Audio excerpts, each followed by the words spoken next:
चलिए साथियों, एक और वीडियो में आपका स्वागत करते हैं। आज जो है कि साइंस का 30 महत्वपूर्ण क्वेश्चन को लेके आए हैं आप लोगों के सामने में। ठीक है, तो थोड़ा स्पीड में रिवीजन करते हुए चलिए आप लोग, और थोड़ा थोड़ा जो है ऑप्शन के हिसाब से भी हम लोग चलेंगे। ठीक है ना। तो पहला प्रश्न है हमारा कि प्रकाश संश्लेषण में कौन सी गैस उत्सर्जित होती है। जो प्रकाश संश्लेषण है उसमें कौन सी गैस निकलती है। ठीक है, तो आप जानते हैं प्रकाश संश्लेषण क्या होता है। प्रकाश संश्लेषण का मतलब है कि हरे पेड़ पौधे सूर्य प्रकाश की उपस्थिति में क्या करता है, वायुमंडल से कार्बन डाइऑक्साइड को लेता है। वायुमंडल से किसको लेता है, कार्बन डाइऑक्साइड को लेता है। ठीक है, और पृथ्वी से जल द्वारा, पृथ्वी से मतलब पृथ्वी का जो मिट्टी है, मिट्टी के अंदर जड़ द्वारा क्या लेता है, जल लेता है और खनिज लवण लेता है। जल और खनिज लवण लेता है, लेकर के सनलाइट की उपस्थिति में, सनलाइट की उपस्थिति में ले करके क्या करता है, पौधों के लिए भोजन बनाता है। और जिस भोजन को हम लोग क्या बोलते हैं, ग्लूकोज बोलते हैं। C6H12O6 ग्लूकोज बोलते हैं। ठीक है, उसके बाद इसमें से क्या क्या निकलता है, इसमें से क्या बाहर होता है, ऑक्सीजन निकलता है। क्या निकलता है, ऑक्सीजन निकलता है। ठीक है ना। तो यही है प्रकाश संश्लेषण का। आपको अगर पूछेगा कि प्रकाश संश्लेषण का समीकरण क्या है, तो ये समीकरण आप लोग को ध्यान रखना होगा। ठीक है, तो प्रकाश संश्लेषण में जो भी हरे पेड़ पौधे हैं, हालांकि हरे पेड़ पौधे नहीं, मतलब विभिन्न प्रकार के पेड़ पौधे जिनमें जान होता है, तो सबसे ज़्यादा प्रकाश संश्लेषण जो है ना, वो पीली पत्ती वाले पौधे ज़्यादा करते हैं। ठीक है, आप तो जानते हैं कि पत्तियों का रंग हरा क्यों होता है, क्लोरोफिल के कारण पत्तियों का रंग हरा होता है। पत्तियों को ही पौधों का रसोई घर कहा जाता है। ठीक है, तो क्या करता है, वायुमंडल से क्या लेता है पेड़ पौधा, कार्बन डाइऑक्साइड लेता है, और मिट्टी से जड़ द्वारा जल लेकर के सूर्य प्रकाश की उपस्थिति में क्या बनाता है, ग्लूकोज का निर्माण करता है। क्या निर्माण, किसका निर्माण करता है, ग्लूकोज का निर्माण करता है, जिसको हम लोग कार्बोहाइड्रेट बोलते हैं ना। उसके बाद साथ ही साथ कौन सा गैस उत्सर्जित करता है, तो ऑक्सीजन गैस उत्सर्जित करता है। कौन सा गैस उत्सर्जित करता है, तो ऑक्सीजन गैस उत्सर्जित करता है। ठीक है, तो यहाँ यह बोला गया है कि प्रकाश संश्लेषण में कौन सी गैस उत्सर्जित होती है, तो ये ऑक्सीजन गैस उत्सर्जित होती है। कौन सी गैस उत्सर्जित होती है, तो ऑक्सीजन गैस उत्सर्जित। तो एक बात और याद रखिएगा आप लोग, ये जो ऑक्सीजन गैस आया, इसको कहा जाता है बाई प्रोडक्ट। क्या बोलते हैं इसको, बाई प्रोडक्ट कहते हैं, उपोत्पाद कहा जाता है। ठीक है, और ये जो आपका ग्लूकोज है, इसको कहा जाता है प्रोडक्ट। ठीक है, क्या कहा जाता है इसको, प्रोडक्ट कहते हैं। मतलब प्रकाश संश्लेषण के दौरान जो मुख्य उत्पाद का निर्माण होता है वो होता है ग्लूकोज का। ठीक है, और एक दूसरा उत्पाद होता है जिसको हम लोग उपोत्पाद बोलते हैं, बाई प्रोडक्ट कहते हैं, वो है ऑक्सीजन। एक और सवाल आता है कि जो ऑक्सीजन है किससे टूट करके ऑक्सीजन उत्सर्जित होता है, तो याद रखिएगा, जल से टूट करके ऑक्सीजन उत्सर्जित होता है। याद रखना है आपको। ठीक है, जल से टूट करके क्या निकलता है, ऑक्सीजन का उत्सर्जन होता है। ठीक, चलते हैं साथियों अगले प्रश्न में। अगला प्रश्न है हमारा, और ये ऑक्सीजन जो है ना, ये भी याद रखिएगा, सबसे अधिक मात्रा में लगभग 85% ऑक्सीजन हमको शैवाल के पौधों से प्राप्त होता है। किससे, शैवाल के पौधों से सबसे ज़्यादा जो ऑक्सीजन होता है ना, शैवाल, हरे शैवाल के पौधों से हमको ऑक्सीजन की प्राप्ति होती है। ठीक है, सबसे ज़्यादा प्रकाश संश्लेषण जो है शैवाल वाला पौधा ही करता है। ठीक है, उसके बाद चलते हैं हम लोग अगला प्रश्न में। अगला प्रश्न हम लोगों का क्या है, अगला प्रश्न है, मानव शरीर में पाचन की मुख्य शुरुआत कहाँ से होती है। मानव शरीर में जो हम लोग कुछ भी खाना खाते हैं, कहाँ से पचना शुरू होता है, कहाँ से शुरू होता है पचना, जो भी हम खाना खाते हैं वो पचना शुरू कहाँ से होता है। ठीक है, तो बहुत विभिन्न चरणों से गुजरता है भोजन जो हम लोग खाते हैं। मुख गुहा में जाता है, फिर फूड पाइप में जाता है, फिर आमाशय में जाता है, फिर छोटी आंत में जाता है, फिर बड़ी आंत में जाता है, फिर मल द्वारा बाहर हो जाता है। ठीक है, तो कहाँ से भोजन पचना शुरू होता है, जब हम भोजन को मुंह पे लेते हैं ना, तब से भोजन पचना हमारा शुरू हो जाता है। ठीक है, याद रखिएगा, भोजन का पचना कहाँ होता है, मुख से ही शुरू हो जाता है, जिसको मुख गुहा भी कहते हैं। ठीक है, और एक सवाल यहाँ पर और है, अमाशय। क्या है, अमाशय। अमाशय से ही एक बात याद रखिएगा, इंसुलिन हार्मोन का स्राव होता है। किसका स्राव होता है, इंसुलिन हार्मोन का स्राव अमाशय से ही होता है। ये भी एक ऑब्जेक्टिव प्रश्न है। और एक वीवीआई प्रश्न है अमाशय से रिलेटेड। ठीक है, क्या कि प्रोटीन का पाचन भी अमाशय में ही होता है। जो हम लोग खाते हैं, जो प्रोटीन मिलता है दाल से, अंडा से, वो प्रोटीन का पाचन भी कहाँ से शुरू होता है, अमाशय से शुरू होता है। ये बात याद रखिएगा। और जो कुछ हम लोग भोजन खाते हैं, उसका पचने का काम कहाँ से शुरू हो जाता है, तो मुख से, मुख गुहा से पचना शुरू हो जाता है। ठीक है, इंसुलिन हार्मोन का स्राव कहाँ से होता है, याद रखिएगा, अमाशय से होता है। ठीक है, उसके बाद प्रोटीन का पाचन कहाँ से शुरू होता है, तो ये होता है हमारा अमाशय से। ठीक है, उसके बाद क्या है, एक और है कि जो हम लोग भोजन खाते हैं वो पूर्ण रूप से कहाँ पचता है, तो पूर्ण रूप से जो है भोजन का पाचन छोटी आंत में होता है, ठीक है। उसके बाद जो जल हम लोग पीते हैं वो जल का पाचन कहाँ पर होता है, तो जल का पाचन जो है बड़ी आंत में होता है, ठीक है। ये सब ना कॉपी कलम लेके बैठिएगा, तो ये सब भी आप लोग लिख लीजिए, एग्जाम में आए हुए प्रश्न जो भी हम बोल रहे हैं, ठीक है। चलते हैं अगले सवाल की तरफ। अगला क्वेश्चन है हमारा, अगला क्वेश्चन क्या है, मानव शरीर में सबसे बड़ा ग्रंथि क्या है। मानव शरीर का सबसे बड़ा क्या बोल रहा है, ग्रंथि बोल रहा है, ग्लैंड कौन सा है। तो देखिए अगर यहाँ पर सबसे बड़ा अंग बोलता, आपको क्या बोलता, मानव शरीर का सबसे बड़ा अंग बोलता, तो अंग क्या हो जाता हमारा, त्वचा हो जाता, क्या हो जाता, त्वचा, ठीक, स्किन, चमड़ा। लेकिन यहाँ बोला है सबसे बड़ा ग्रंथि, तो सबसे बड़ा ग्रंथि क्या है, यकृत, क्या है, यकृत है। मानव शरीर का सबसे बड़ा ग्रंथि क्या है भाई, यकृत है, याद रखिएगा, लीवर है, ठीक है। गुर्दा गुर्दा नहीं इसको बोलते हैं, किडनी को तो गुर्दा बोलते हैं ना, ये यकृत है, लीवर है, ठीक है, ठीक है। उसके बाद हृदय दिया गया, हृदय में आपको पता है कि 4 कोष्ठक होता है, हृदय में ही क्या होता है, रक्त का जो है ना दोहरा परिसंचरण तंत्र के माध्यम से रक्त में ऑक्सीजन घुलता है, ठीक। उसके बाद गुर्दा है, गुर्दा का काम क्या है, जिसको बोलते हैं किडनी, इसका काम क्या होता है, इसका काम होता है डायलिसिस विधि के द्वारा रक्त का शुद्धिकरण करना होता है, ठीक है। उसके बाद अग्नाशय के बारे में आपको पता है, अग्नाशय में क्या होता है, इसको अग्नाशय ग्रस निकलता है, ठीक है। चलते हैं अगले क्वेश्चन में। अगला क्वेश्चन है, श्वसन में कौन सी गैस अंदर ली जाती है, जो श्वसन हम लोग करते हैं उसमें कौन सी गैस अंदर ली जाती है, श्वसन में कौन सी गैस अंदर ली जाती है, श्वसन में कौन सी गैस अंदर ली जाती है, ठीक है। तो श्वसन में कौन सी गैस, oxygen, carbon dioxide, nitrogen, hydrogen. तो श्वसन में कौन सी गैस, ऑक्सीजन गैस अंदर ली जाती है। सांस में हम लोग क्या लेते हैं, ऑक्सीजन ही लेते हैं ना, फिर ये ऑक्सीजन क्या होता है, फेफड़ों से हृदय में जाकर के रक्त से मिलता है, फिर वहाँ से शुद्ध रक्त जो है शरीर के विभिन्न अंगों तक भेजता है, और वहाँ से विभिन्न अंगों से कार्बन डाइऑक्साइड को लेकर के, मतलब अशुद्ध रक्त को लेकर के वापस हृदय में लाता है, और हृदय से फेफड़ा, फेफड़ा से फिर नाक के द्वारा हम लोग कार्बन डाइऑक्साइड को क्या कर देते हैं, बाहर कर देते हैं, ठीक है। चलते हैं अगला क्वेश्चन में। अगला क्वेश्चन हमारा है, मानव हृदय में कितने कक्ष होते हैं, कितने चेंबर होते हैं। जो हमारा हृदय है उसमें कितने कक्ष होते हैं, कितने चेंबर होते हैं, तो 4 चेंबर होते हैं, ध्यान रखना आपको।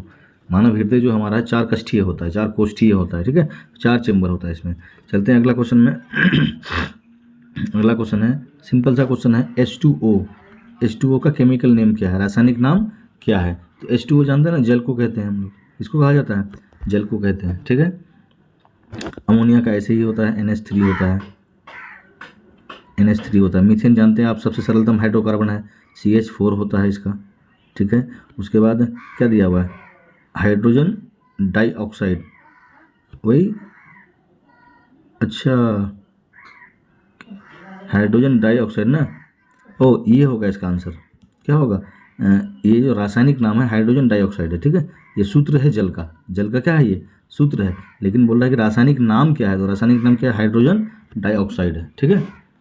ध्यान रखिएगा, थोड़ा सा मिस हो गया था हमसे, मतलब अगर बोलता कि H2O जो है किसका सूत्र है, तो जल का है, ठीक है। लेकिन बोला है कि रासायनिक नाम क्या है, H2O का रासायनिक नाम क्या है, तब क्या होगा, हाइड्रोजन डाइऑक्साइड होगा, ठीक है।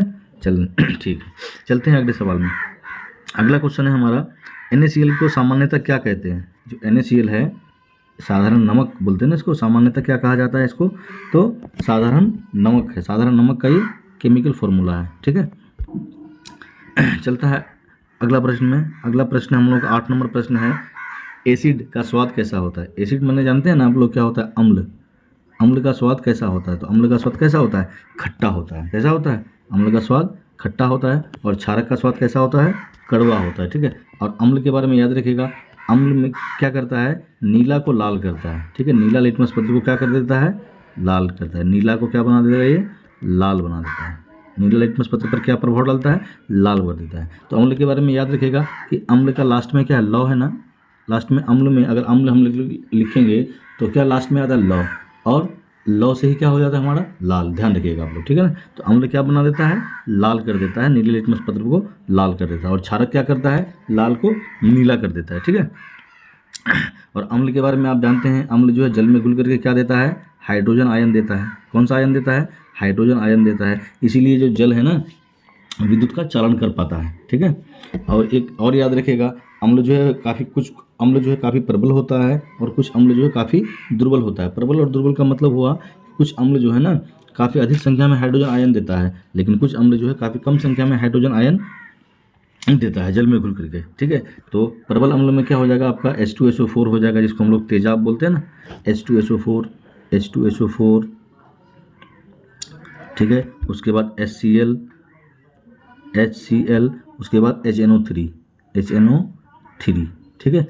ये जो है क्या है, ये सब प्रबल अम्ल है। इसको खनिज अम्ल भी कहते हैं, याद रखिएगा। इसको क्या बोलते हैं, प्रबल अम्ल या खनिज अम्ल के नाम से भी इसको जाना जाता है। ठीक है, ठीक। और इसी को कहते हैं अम्लराज, अम्लों का राजा कहा जाता है इसको। H2SO4 को क्या कहते हैं, अम्लों का राजा कहा जाता है। विभिन्न प्रकार के फलों में अलग अलग प्रकार के अम्ल पाए जाते हैं। ठीक है, जैसे सेब में टैनिक अम्ल पाया जाता है। ठीक है, सेब में मैलिक अम्ल पाया जाता है, चाय में टैनिक अम्ल पाया जाता है। ठीक है ना, इस तरह से अम्लों के बारे में भी एक वीडियो बनाया हुआ है, आप लोग देख लीजिएगा बढ़िया से। उसके बाद चलते हैं अगला क्वेश्चन में। अगला 9 नंबर क्वेश्चन है हमारा, सोडियम कार्बोनेट को सामान्य भाषा में क्या कहते हैं। जो सोडियम कार्बोनेट है, sodium carbonate Na2CO3 sodium carbonate है, इसको सामान्य भाषा में क्या कहा जाता है। ठीक है, सोडियम कार्बोनेट, ठीक है, इसको क्या कहते हैं, तो खाने का सोडा कहते हैं। क्या कहते हैं इसको, खाने का सोडा कहा जाता है। ठीक है, और एक होता है बेकिंग सोडा, ये क्या होता है, NaHCO3, इसको बोलते हैं बेकिंग सोडा। ठीक है, क्या बोलते हैं इसको, बेकिंग सोडा बोला जाता है। ठीक है, क्या क्वेश्चन था, क्वेश्चन क्या है हमारा, क्वेश्चन है कि सोडियम कार्बोनेट को क्या कहते हैं, मतलब Na2CO3, सोडियम कार्बोनेट को क्या कहा जाता है, तो इसको भाई वॉशिंग सोडा बोलते हैं, धोबन सोडा। क्या बोलते हैं, ये हम गलती से बता दिया आपको, खाने वाला सोडा। ठीक है, तो ये बेकिंग सोडा को ही खाने वाला सोडा कहते हैं। ठीक है, इसका होता है NaHCO3 होता है। ठीक है साथियों, थोड़ा सा मिस हो गया था। तो वॉशिंग सोडा को ही क्या कहते हैं, सोडियम कार्बोनेट कहते हैं। और इसका इस्तेमाल जो है ना, जल की अस्थायी कठोरता को दूर करने के लिए, अस्थायी कठोरता को दूर करने के लिए जल में डाला जाता है। ठीक है, तो अस्थायी कठोरता को दूर करने के लिए क्या डाला जाता है जल में, वॉशिंग सोडा को डाला जाता है। ठीक है, सोडियम कार्बोनेट को डाला जाता है। और बेकिंग सोडा और खाने वाला सोडा, उसका फॉर्मूला क्या होता है, तो NaHCO3 होता है। ठीक है, इसको पकवान वगैरह बनाने के लिए, खास्ता वगैरह बनाने के लिए इस्तेमाल में लाया जाता है। ठीक है, उसके बाद कास्टिक सोडा का होता है, आप जानते हैं कास्टिक सोडा किसको कहते हैं, तो कास्टिक सोडा कहा जाता है Cu, कॉपर सल्फेट को कहते हैं, CuSO4, इसको कहते हैं कास्टिक सोडा। इसको क्या कहते हैं, कास्टिक सोडा के नाम से जाना जाता है। ठीक है, इसको नीला थोथा भी बोलते हैं, नीला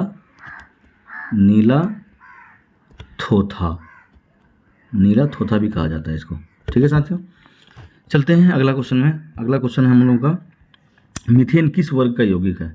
मीथेन जो है किस वर्ग का यौगिक है। मीथेन तो आपको पता है कि गोबर गैस का मुख्य घटक है। ये गोबर गैस का मुख्य घटक है। मीथेन कहाँ कहाँ पाया जाता है, तो दलदली भूमि में, धान का जो पौधा होता है उसका जड़ में पाया जाता है। ठीक है, उसके बाद गोबर में पाया जाता है। तो सबसे अधिक गोबर में पाया जाता है मीथेन गैस, कितना परसेंट, लगभग 75% गैस जो है ना, मीथेन गैस गोबर में पाया जाता है। ठीक है, इसलिए गोबर गैस या बायोगैस का मुख्य घटक क्या है, मीथेन ही है। और ये जो मीथेन है ना, सबसे सरलतम हाइड्रोकार्बन है ये। ठीक है, सबसे सरलतम हाइड्रोकार्बन है ये। ठीक है, मीथेन। ठीक है, ध्यान रखिएगा क्या क्या है मीथेन।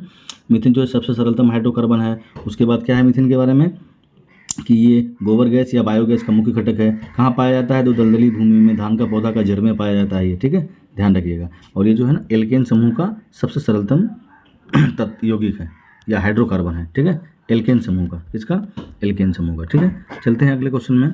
अगला क्वेश्चन है हमारा, विद्युत धारा की इकाई क्या है।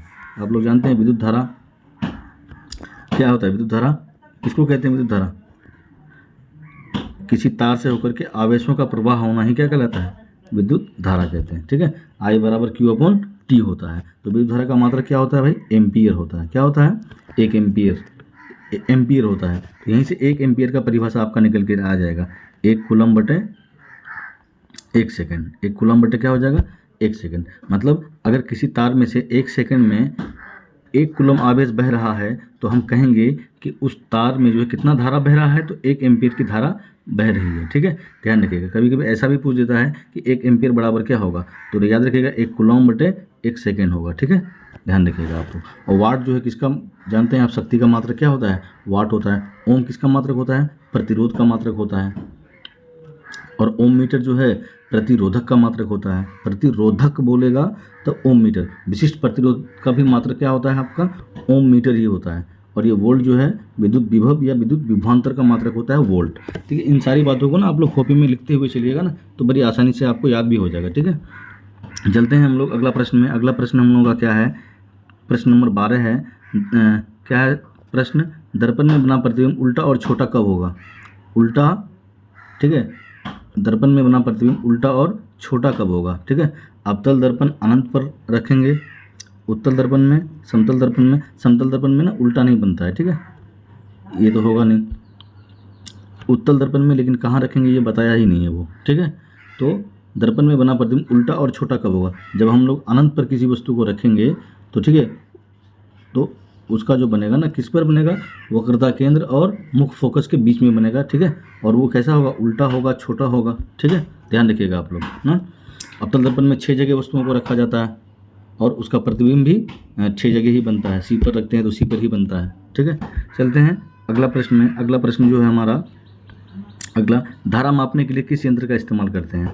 धारा मापने के लिए किस यंत्र का इस्तेमाल करते हैं, मतलब किसी तार में, किसी धारावाही तार में कितना करंट बह रहा है नहीं बह रहा है, उसको मापने के लिए किसका इस्तेमाल करते हैं हम लोग, एमीटर का इस्तेमाल करते हैं। किसका इस्तेमाल करते हैं, एमीटर का इस्तेमाल करते हैं। और अगर विभवांतर को मापना होता, यहाँ बोला है कि धारा को मापने के लिए, तो धारा को मापने के लिए किसका, एमीटर का इस्तेमाल करते हैं।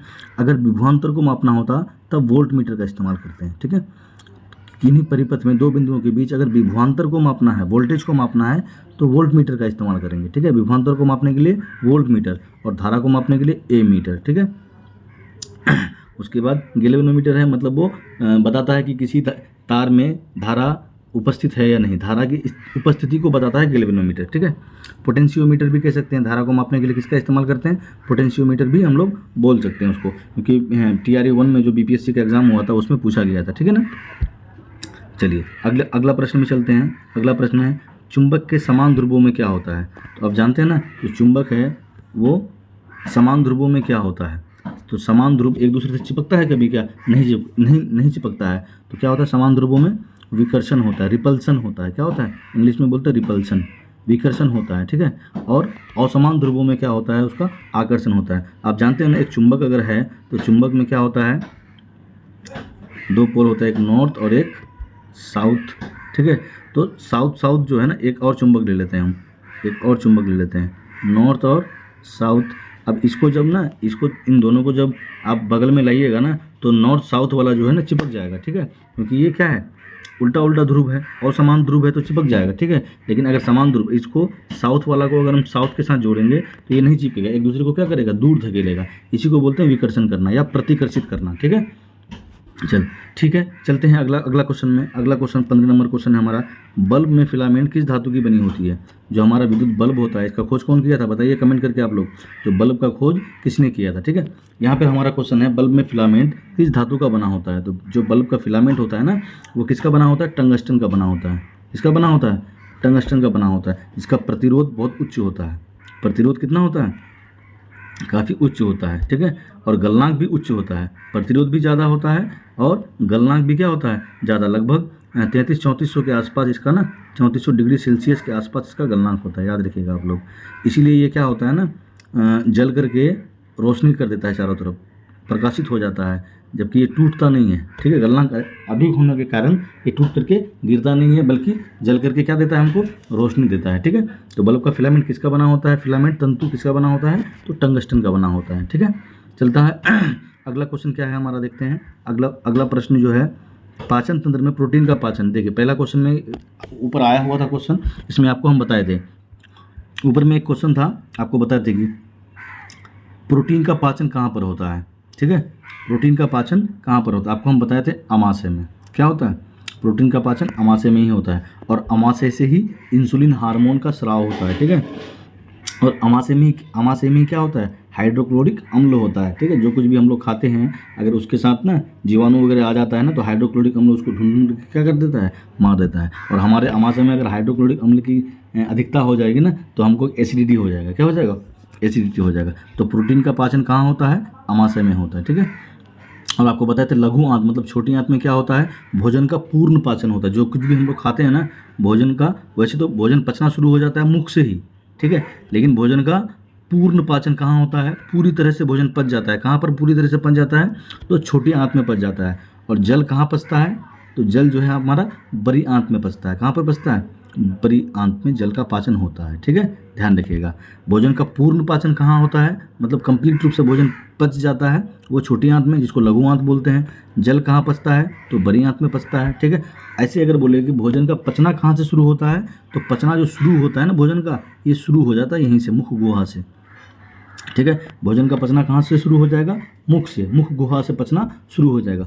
और यहाँ पूछा था हमको कि प्रोटीन का पाचन कहाँ होता है, तो अमाशय से। और अमाशय में कौन सा अम्ल होता है, तो हाइड्रोक्लोरिक अम्ल होता है, ठीक है। और अमाशय में ही क्या होता है भैया, अमाशय में ही से ही मतलब इंसुलिन हार्मोन का स्राव होता है। अगर किसी व्यक्ति में इंसुलिन हार्मोन का सही रूप से स्राव नहीं हो पाता है, तो क्या होता है कि उसमें ना शर्करा, जिसको शुगर बोलते हैं ना, उसकी मात्रा अधिक हो जाती है। और वो व्यक्ति जो है ना शुगर का बीमारी से क्या हो जाता है, मतलब शुगर का बीमारी उसको हो जाता है। और शुगर का बीमारी हो जाने से जब अमाशय काम नहीं करता है, इंसुलिन हार्मोन का स्राव नहीं करता है, तो बाहर से डॉक्टर के द्वारा उसको इंसुलिन चढ़ाया जाता है, इंसुलिन का इंजेक्शन दिया जाता है, ठीक है।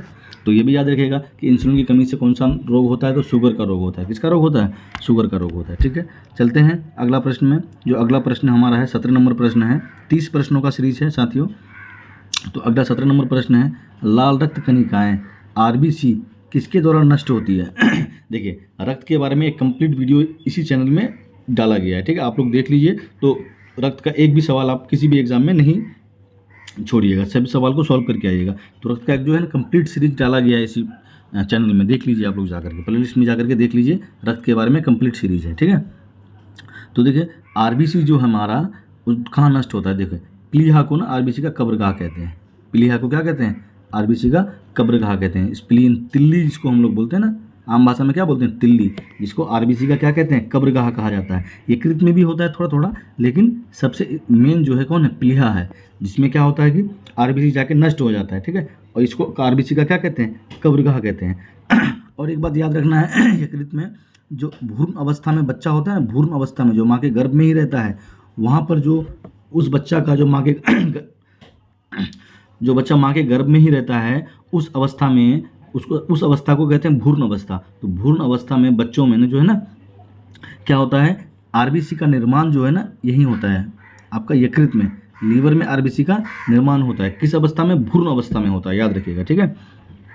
और आप तो जानते हैं कि गुर्दा में क्या होता है, किडनी में, यहाँ पर क्या होता है, रक्त का शुद्धिकरण किया जाता है डायलिसिस विधि के द्वारा, ठीक है। और हृदय में क्या होता है, तो हृदय से शुद्ध अशुद्ध रक्त को निकलता है, शिराएं अशुद्ध रक्त को लेके जाती है, धमनियाँ शुद्ध रक्त को लेके जाती है, ठीक है।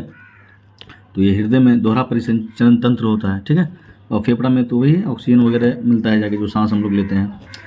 चलते हैं अगला सवाल में। अगला सवाल हमारा 18 नंबर सवाल है, मानव गुर्दे का मुख्य कार्य क्या है। जो मानव गुर्दा है हमारा, किडनी है, उसका मुख्य काम क्या है। जो मानव गुर्दा है, किडनी का मुख्य काम क्या है, तो इसका मेन काम है क्या है, शुद्ध रक्त का शुद्धिकरण करना, रक्त का शोधन करना, रक्त को साफ करना, ठीक है। रक्त में मतलब कुछ भी जो अनवांटेड कण आ जाते हैं या कार्बन डाइऑक्साइड वगैरह आ जाता है ना, तो डायलिसिस विधि के द्वारा क्या करते हैं, रक्त का शोधन करते हैं। और जिस व्यक्ति का किडनी खराब होता है ना, तो उसको डायलिसिस मतलब विधि के द्वारा ऑपरेशन करके उसमें डायलिसिस का थैली लगाया जाता है, ठीक है।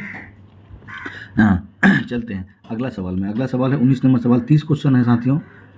पौधों में वाष्पोत्सर्जन किस अंग के द्वारा होता है। वाष्पोत्सर्जन का मतलब क्या हुआ कि पौधा जो है जड़ के द्वारा मिट्टी से जल को लेता है, लेकिन अगर पौधों में अधिक मात्रा में जल आ जाए, जैसे हमारे शरीर से पसीना बाहर होता है ना, उसी तरह से पौधों से भी अधिक मात्रा में अगर जल आ गया है तो जल का भी उत्सर्जन किया जाता है, ठीक है। तो वो जल का उत्सर्जन जो है किसके द्वारा होता है, तो पत्तियों के द्वारा होता है।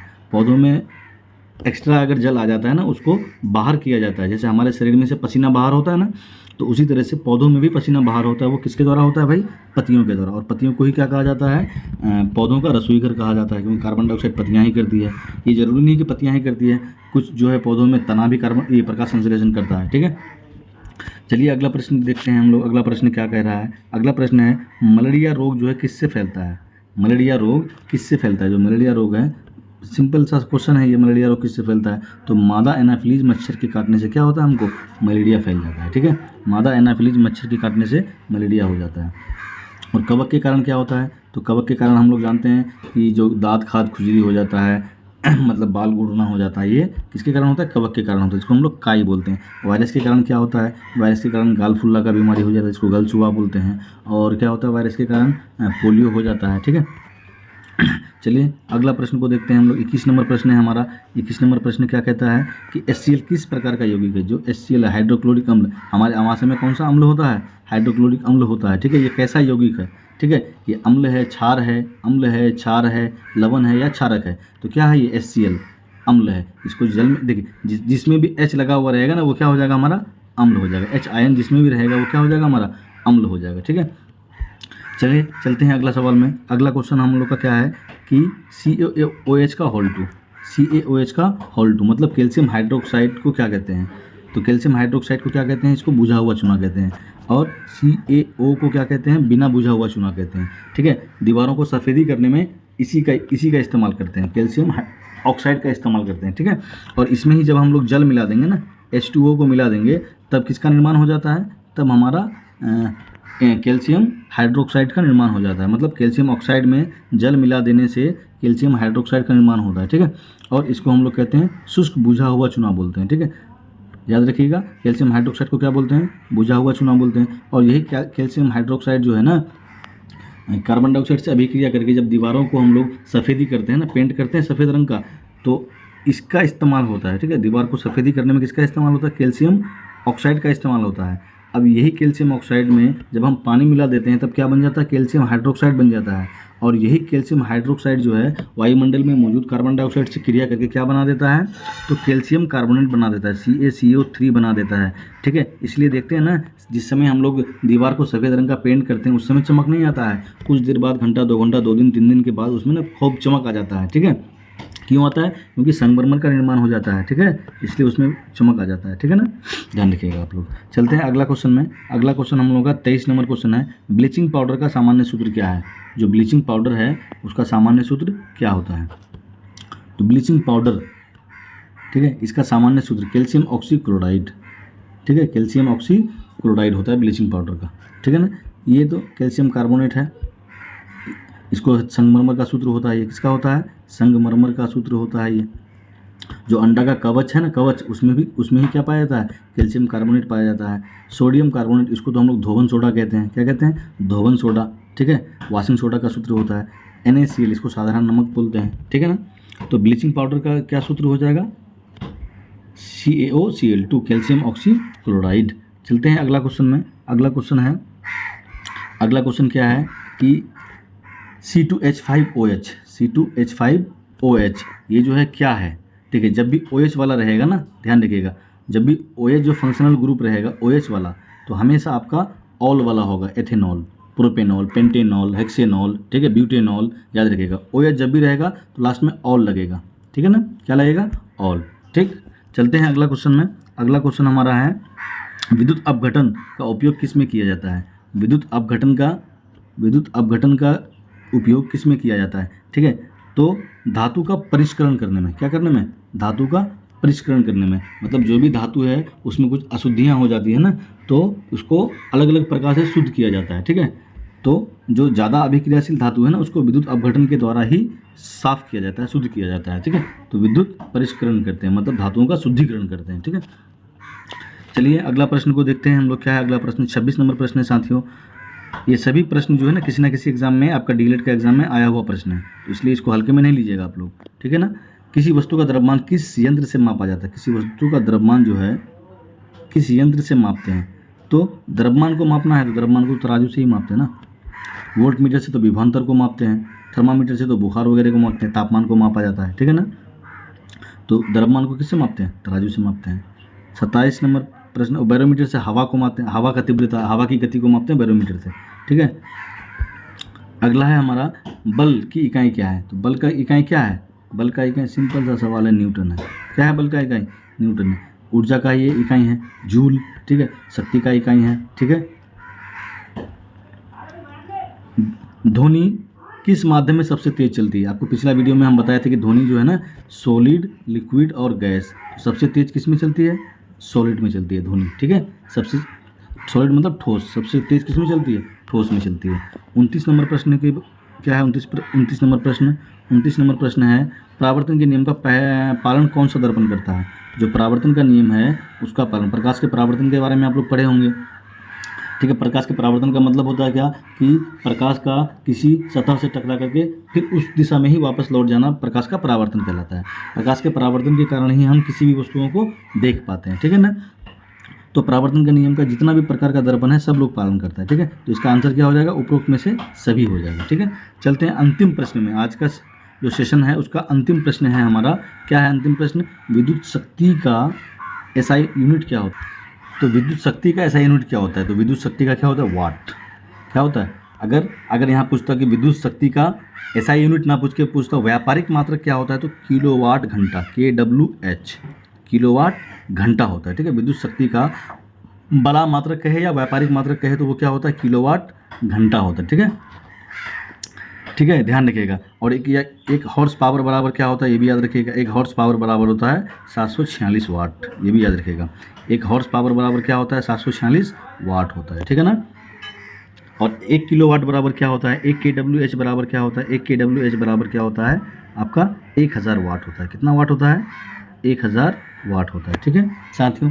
तो ठीक है साथियों, 30 क्वेश्चन था। आप लोग बताइए कि आप लोग कितना सही जवाब बनाए, सही जवाब दिए हैं क्वेश्चन का, ठीक है ना साथियों। धन्यवाद आप सभी का।